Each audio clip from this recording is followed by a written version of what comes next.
আমি নামিয়ে নেব। এই যে হয়ে গেছে, পুরো কাজ করবে, ফাটিয়ে নেবেন। এই যে এতটা পাতলা করবেন। এই যে আজকে আমি বানাবো ডিমের চপ। তো আমি এখানে ডিম দেখো সেদ্ধ করে নিয়েছি, কেটে নিয়েছি, আর সেদ্ধ করা আলু মেখে নিয়েছি, আর এখানে নিয়েছি পেঁয়াজ কুচি, আদা কুচি, রসুন। এগুলো আমি এই গ্লাসে করে থেতো করে নেব। আলু বানানোর জন্য আমি কড়াইতে তেল দিয়ে দেবো। আমি পেঁয়াজ কুচিটা দিয়ে দেবো। এই আলুটা রেডি করতে করতে এদিকে বেসনটা আমি ফাটিয়ে নিই। তো বেসন নিয়ে নিয়েছি আমি, 1 চামচ দিয়ে দেব চালের গুঁড়ি, যাতে খাস্তা হয়। এই বেসনটা ফাটিয়ে নিই, তারপর আমার ওর দিকে রেডি হোক।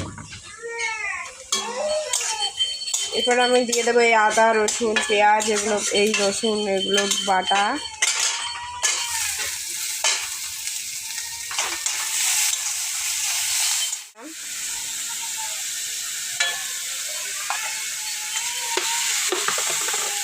এখানে দিয়ে দেবো লবণ,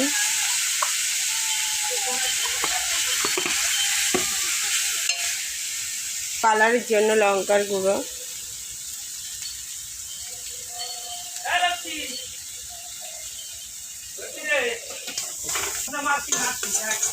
এটা কষানো হয়ে গেলে এরপরে সেদ্ধ আলুটা দিয়ে দেবো। এরপরে সেদ্ধ আলুটা দিয়ে দেবো।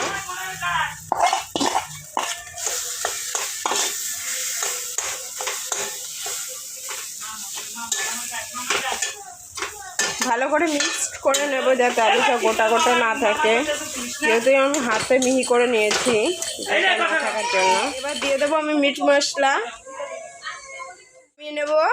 এই যে হয়ে গেছে, পুরো কাজ কমপ্লিট। এটা দিয়ে দেবো।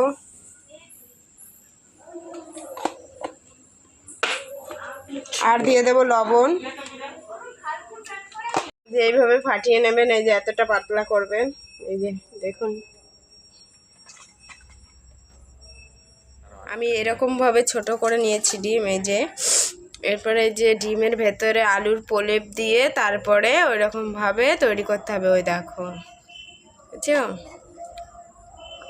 আলু ডিমের ওপর দিয়ে দিতে হবে, এইভাবে তৈরি করতে হবে।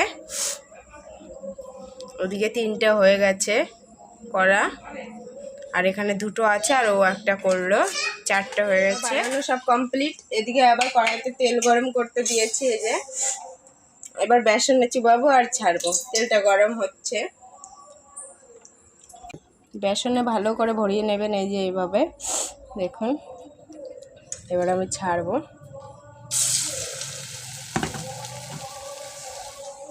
একটা করে ছাড়বো।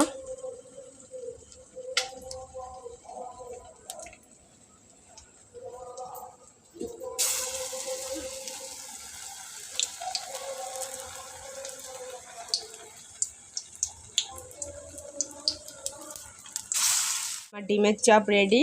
তো আমি শুধু নর্মালি করেছি বেসন দিয়ে, আপনারা চাইলে বেসনে চুবিয়ে তারপরে বিস্কুটের গুঁড়ো মাখিয়ে তারপর তেলে ছাড়তে পারবেন। দেখুন কেমন হয়েছে, কমেন্ট করে জানাবেন।